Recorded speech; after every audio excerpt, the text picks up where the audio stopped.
아브라함이 이렇게 돌아서 여기 갔다가 베er셰바로 왔는데 여기에서 바로 여기로 왜 안 오고 이렇게 생각하고 잘 봐봐. 여기 뭐가 있지?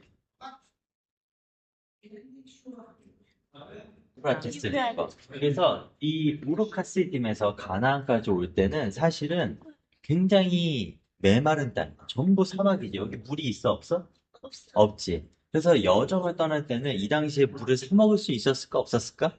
못 사 먹겠지. 그러니까 물이 있었어야 돼. 물길을 따라갈 수밖에 없는 거야. 그래서 하란까지 갈 때 전부 물길을 따라간 거야. 그리고 여기서부터 내려올 때 최단 거리로 쭉 내려온 거지. 그럴 수밖에 없었던 거야. 그러니까 이때는 4,000년 전이잖아. 그러니까 아브라함이 여정을 떠날 때는 반드시 물이 있었어야만 해. 지금 여기서 여기까지 차를 타고 가도 대충 10시간 이상이. 그러면은 얼마나 걸렸을까? 상상할 수가 없어. 굉장히 오랜 시간을 걸쳐서 우르카시딤에서 하란을 걸쳐서 가나안으로 들어왔을 거야. 자, 여기는 어디냐? 여기는 지금 요 헤브론 아래쪽으로 좀 내려오면은 부엘셰바야. 그래서 우리가 안에 들어가면 이제 아브라함 우물을 볼 건데 우물에 가서 아빠가 좀 더 설명을 해줄게. 이 부엘셰바에서 있었던 가장 큰 사건이 무엇이냐면은 이 당시에 이 땅에 아비멜렉이라고 하는 블레셋의 왕이 있었어. 그 블레셋의 왕과 아브라함의 언약, 그게 가장 중요한 거야. 이 부에르라고 하는 것은 우물, 쉐바라고 하는 것은 7이라는 의미도 있고 맹세라는 뜻도 있어. 아브라함이 언약을 맺을 때 아비멜렉에 7마리의 암양을 주거든. 그래서 7개라는 의미가 여기에 붙은 거야. 그래서 부에셰바는 그렇게 해서 불려지게 되었다. 왜 여기로 갔어? 왜 여기로 왔냐고? 아브라함이 왜 여기로 왔는지에 대해서는 나오지는 않아. 우리가 가보면 알겠지만 항상 물이 존재하는 곳에 있었어야만 해. 정착지는. 그곳이 어딜지는 우리는 모르겠지? 그러나 하나님이 이곳에 우물을 파라고 하거든. 그러니까 하나님이 지정하신 곳이었기 때문에 이곳에 있을 수밖에 없었던 거야. 물이라고 하는 것은 생존이야. 그리고 그것은 영적으로 얘기하면 말씀을 얘기해. 그래서 하나님의 말씀이 존재하는 곳에 우리는 영적으로 거주할 수 있는 것과 같이 이 당시에는 물이 있는 곳에 거주할 수가 있었거든. 하나님이 이곳에 우물을 파라고 했어. 그래서 그 물을 얻을 수가 있었던 거지. 우리가 우물에 가서 좀 더 얘기해 봅시다.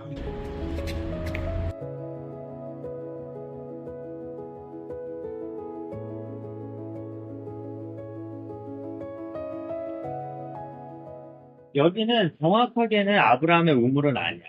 이것을 아브라함이 팠다라고 하는 고고학적 증거는 없어, 사실은.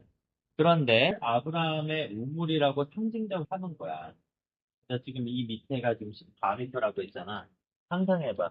그 당시에 이 깊이의 우물을 팠다라고 하는 게 사람 손으로 4,000년 전에 그 가능한 일이야. 대단하지? 근데 실제 이런 우물이 있었어. 우물은 아빠가 좀 아까 얘기했던 것처럼 이 사막에서 사는 데 있어서 가장 중요한 요소였어. 물이 없으면 사람이 살 수 있어? 살 수가 없지. 그래서 물이라고 하는 것은 이 당시에 가장 중요한 거야. 공동체가 형성되기 위해서 가장 중요한 게 이 우물이야. 그런데 아비멜렉의 종들이 아브라함이 판 물을 훔쳤다라고 해. 창세기 21장 25절에 이렇게 나와. 아비멜렉의 종들이 아브라함의 우물을 빼앗은 일에 관하여 아브라함이 아비멜렉을 책망하매.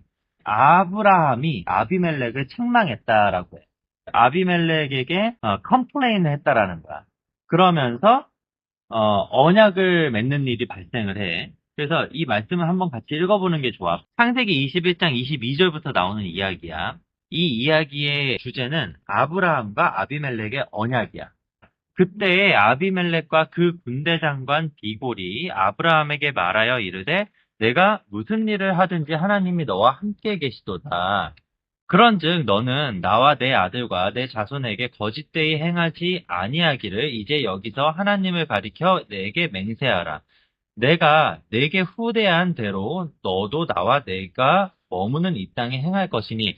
그러니까 이 아비멜렉이라는 사람은 아브라함에게 하나님이 함께 하신다라는 것을 알고 있었어. 그러고 뭐라고 해? 너는 나와 내 아들과 내 자손에게 거짓되이 행하지 아니하기를 이제 여기서 하나님을 가리켜 내게 맹세하라.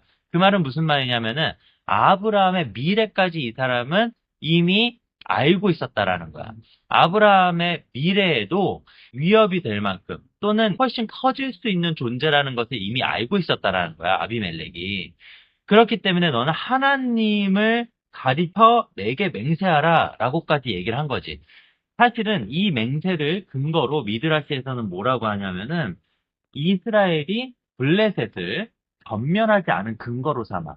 왜냐하면 하나님 앞에 신적 맹세를 했기 때문에. 사실은 반면에 아말렉과 같은 존재는 아예 전멸을 해버리라고 해. 그래서 기억에서 지워버리라고 하거든. 아말렉을.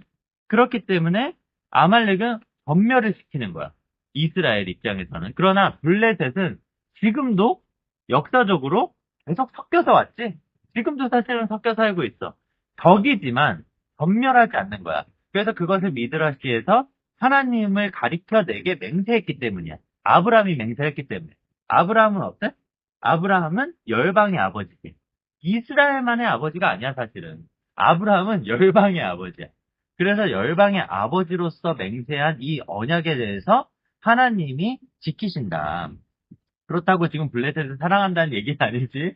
우리는 영적인 이스라엘로서 우리 안에 있는 블레셋을 몰아내는 일을 계속 해야만 해. 그럼에도 불구하고 하나님이 전멸시키지 않으신다. 아브라함이 이르되 내가 맹세하리라. 그래서 여기서 맹세가 일어나는 거야. 맹세가 뭐라 그랬어? 좀 아까 부엘셰바에서 그 쉐바야. 쉐부아라고 하면은 그게 맹세가 된단 말이야.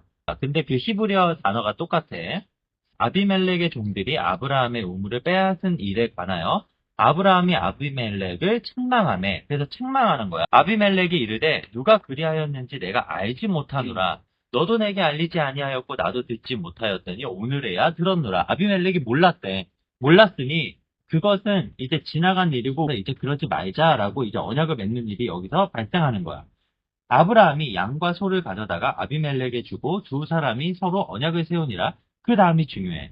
아브라함이 7 암양 새끼를 따로 놓으니 암양 새끼를 놓는 거야. 근데 왜 수량이 아닐까? 왜 수량이 아니야? 암양은 번제로서 하나님께 제사로서 드리는 제물이야. 근데 암양은 여자야. 그러니까 토라에서 여자라고 하는 것은 말쿠트를 의미를 해. 그래서 이 이후에도 그 암양을 통하여서 계속해서 생성되고 번성하고 이 말쿠트가 완성되어져 갈 것에 대해서 7은 언약을 얘기를 하는 거야. 7은 완전수를 얘기를 하는 거야. 완성될 것을 얘기를 하는 거야. 암양을 줬다라는 것은 아브라함의 그 미래까지 하나님이 완성하실 것이다. 아브라함의 미래에 그 말쿠트가 완성될 것이다. 라는 의미로서 암양을 사용하여 언약을 맺은 거야. 7 암양이라고 하는 것은 이 7이라고 하는 것은 완전수잖아. 하나님이 며칠 동안 세상을 창조하셨어? 7일. 6일 동안 창조하시고 7일에 안식을 하셨지. 그래서 7일의 범주 안에 다 들어오는 거야. 그래서 7이라고 하는 것은 말쿠트의 숫자야. 그 7을 넘어가면 무슨 숫자야? 8이지. 영원. 8은 영원의 숫자로 들어가는 거야. 그래서 우리가 한우카를 기념할 때도 한우카 8일째까지 지키잖아. 그것은 이 빛으로서 영원한 세계로 들어가는 것을 얘기하거든. 그런데 7이라고 하는 것은 이 현실 세계, 물질 세계, 말코트의 세계를 완성하는 숫자라는 거야. 그래서 7을 가지고 언약을 세워. 자, 아브라함이 이르되 너는 내 손에서 이 암양 새끼 7을 받아 내가 이 우물 판 증거를 삼으라 하고 이 우물을 판 증거로 뭐를 삼아? 증거를 삼는데 그 증거를 삼는 기준이 뭐야? 암양 7마리. 그렇기 때문에 결국은 미래에 아브라함의 자손이 이 말구트를 완성할 것이다 라고 하는 하나님의 예언 계획을 이 언약 가운데 세우는 거야. 아브라함이. 그렇기 때문에 이 부엘셰바의 언약이 너무 중요하다. 그리고 이 부엘셰바의 언약은 토라 전에 있었던 맹세이고 언약이야. 그런데 그것이 유효하냐라는 것에 대해서 우리가 논쟁을 할 수가 있겠지. 왜냐하면 하나님의 말씀이 있기 전에 있었던 것이니까. 그런데 그것은 유효하다. 왜냐하면은 아브라함으로 인하여서 맺어진 맹세이기 때문에. 그래서 하나님을 가리켜 맹세한 것은 구두로 했고 이 토라의 율법이 내려오기 전이라 하더라도 유효하다라고 보는 것이 유대인들의 해석이야. 그것이 유대 전승이거든. 두 사람이 거기서 서로 맹세하였으므로 그곳을 부엘세바라 이름하였더라. 그래서 이곳이 부엘세바가 된 거야. 그래서 7 암양을 줬기 때문에 쉐바가 붙은 것이고 또는 맹세를 했기 때문에 쉐부와 그 쉐바가 붙은 거야. 그들이 부엘세바에서 언약을 세우매 아비멜렉과 그 군대 장관 비골은 떠나 블레셋 사람의 땅으로 돌아갔고 아브라함은 부엘세바에 에셀나무를 심고 거기서 영원하신 여호와의 이름을 불렀으며 자 여기서 뭐를 심었어? 에셀나무를 심었다라고 했지. 그래서 이 에셀나무는 아까 전에 얘기했던 것처럼 뭐였어? 아브라함이 먹는 것을 제공하고 마시는 것을 제공하고 자는 곳을 제공했다라는 것을 얘기하는 거야. 에셀나무는 나무 한 그루가 아니야 사실은. 이것에 대해서 여러 의견이 있어. 왜냐하면 에셀이라고 하는 것은 고유명사로 사용을 하거든. 우리 한글 성경에는 에셀나무라고 나오는데 히브리어 원어에는 그냥 에셀이라고만 나와. 그 이유는 무엇이냐면은 나무 하나만 심었다라는 게 아니라 사실은 숲도를 만들었다라는 의미로 해석을 해. 누구든지 와서 거하는 사람들에게 이 아브라함은 하나님을 전했다라는 거야. 그래서 아빠가 예전에 한번 얘기한 적이 있어. 아브라함의 집은 동서남북이 다 터 있다. 문이 없이 다 터 있다. 누구든지 와라. 누구든지 와서 여기서 거하고 마시고 하나님의 이름을 들어라. 라는 것이 아브라함의 목적이었어. 그래서 아브라함은 나그네를 환대하는 그런 사람이었지. 그래서 에셀나무 자체가 환대의 나무라고 불리는 거야. 이게 에셀나무야. 에셀나무는 여기는 지금 한 그루가 있지만 이 에셀나무를 통하여서 아브라함은 누구나 와서 거할 수 있는 숙소로 만든 거지. 그래서 우리가 해야 되는 것이 무엇이야 사실은? 우리는 우리의 공간을 오픈하고 우리의 시간을 오픈하고 우리의 물질을 오픈해서 누구든지 우리에게 와서 거할 수 있게 하는 거야. 그러할 때 하나님의 말씀이 들어간다. 빛이라고 하는 것은 틈이 있어야 돼, 얘들아. 틈이 없으면 빛이라는 것이 들어갈 수 없고 또 그 안에 있던 빛이 나올 수가 없어. 그래서 겉사람이 쪼개져야 돼. 우리 겉에 있는 이 겉껍질이 쪼개지지가 않으면은 너희 안에 있는 그 빛이 나올 수가 없고 그리고 또 새로운 빛이 너희에게 비춰질 수가 없다. 그런데 그것을 쪼개는 유일한 방법이 뭐야? 우리는 지금 어디 살고 있어? 물질 세계에 살고 있잖아. 그래서 물질을 사용해서 그 빛을 들어가게 하고 그 쪼개진 틈을 통해서 너희 안에 있는 그 빛을 발견할 수가 있는 거야. 그래서 우리는 우리의 것을 나눌 수 있어야 돼. 그리고 줄 수 있어야 돼. 그리고 주기 위한 목적으로 살아갈 때 아브라함 같이 하나님의 이름을 전하기 위해 그것들을 다 공간을 오픈하고 살 수가 있는 거야. 우리가 우리의 바운더리 안에서만 살잖아? 그러면은 우리는 우리의 자아를 강화시킬 뿐이야. 하나씩 하나씩 우리가 실천을 해가잖아? 그러면 결국은 하나님이 원하는 수준의 나눔의 삶을 살 수가 있게 된다. 우리는 다 부족해. 그렇지? 우리는 다 부족하기 때문에 한 번에 큰 점프를 하기는 너무 어려운 거야. 그래서 하나님은 계단식으로 올라가게 하셨어. 그러나 한 번 큰 점프를 할 수 있는 때가 온다. 그것은 언제다? 하나님이 하늘의 빛을 쫙 내려짜 주실 때. 그때 우리는 큰 점프를 할 수가 있게 돼. 그런데 그 큰 점프를 할 수 있는 토대가 언제 생기냐면은 우리가 매일같이 토라 공부할 때. 매일같이 하나님의 말씀을 나의 삶 속에 적용시킬 때, 그때 우리는 그 발판이 마련되는 거야. 이 에셀나무처럼. 이 에셀나무는 아브라함이 특별히 나그네들을 위해서, 타인을 위해서 심은 거야. 이 부엘세바가 언약의 우물이라고 했잖아. 지금 맹세의 우물이라고 했잖아. 7 암양을 통하여서 하나님이 이루실 그 쉐키나의 영광이 이 말구트에 완벽하게, 완전하게 임하고 이루어질 것을 기대하고 그 암양으로서 맹세를 한 거잖아.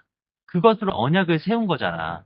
그렇기 때문에 그 언약 안에서 아브라함이 이 에셀나무를 통하여서 그 숙소를 통하여서 타인과 그 모든 것들을 나누면서 하나님의 이름을 전했다.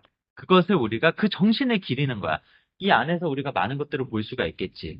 그러나 더 중요한 것은 우리 안에 하나님이 어떤 말씀을 하시냐. 그 목소리에 기울이는 것. 그게 우리가 이곳에서 해야 할 일이다. 우리 우물과 액자나무를 좀 더 감상합시다. 그리고 묵상합시다.